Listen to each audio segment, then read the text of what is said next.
laws and courts.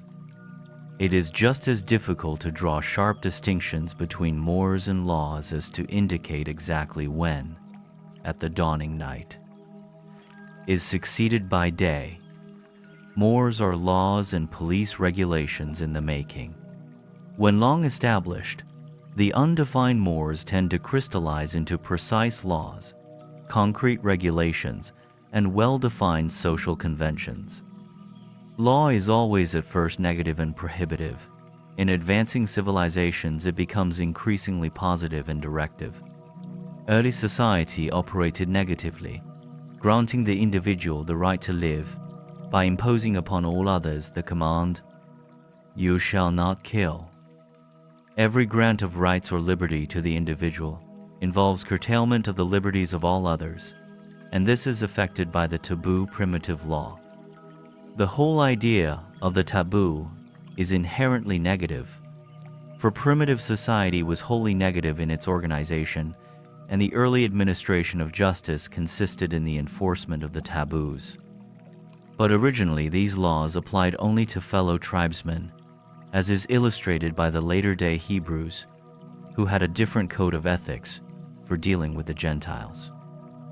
The oath originated in the days of Dalmatia in an effort to render testimony more truthful.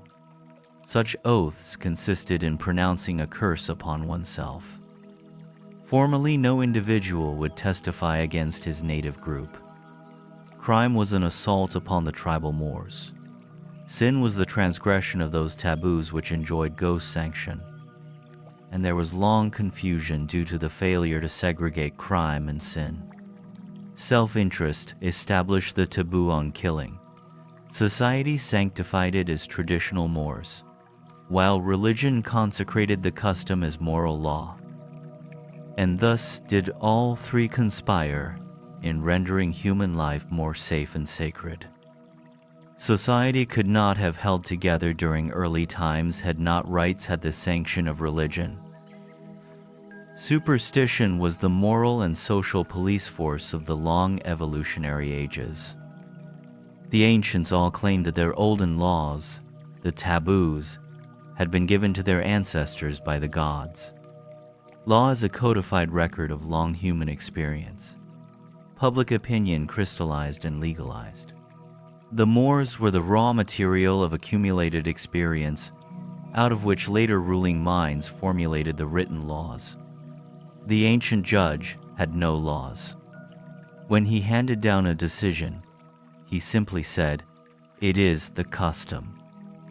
Reference to precedent in court decisions represents the effort of judges to adapt written laws to the changing conditions of society. This provides for progressive adaptation to altering social conditions combined with the impressiveness of traditional continuity. Property disputes were handled in many ways, such as by destroying the disputed property. By force, the contestants fought it out.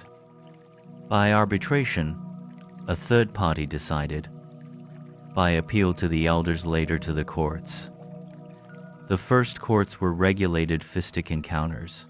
The judges were merely umpires or referees. They saw to it that the fight was carried on according to approved rules. On entering a court combat, each party made a deposit with the judge to pay the costs and fine after one had been defeated by the other. Might was still right. Later on, verbal arguments were substituted for physical blows. The whole idea of primitive justice was not so much to be fair as to dispose of the contest, and thus prevent public disorder and private violence. But primitive man did not so much resent what would now be regarded as an injustice. It was taken for granted that those who had power would use it selfishly. Nevertheless, the status of any civilization may be very accurately determined by the thoroughness and equity of its courts and by the integrity of its judges.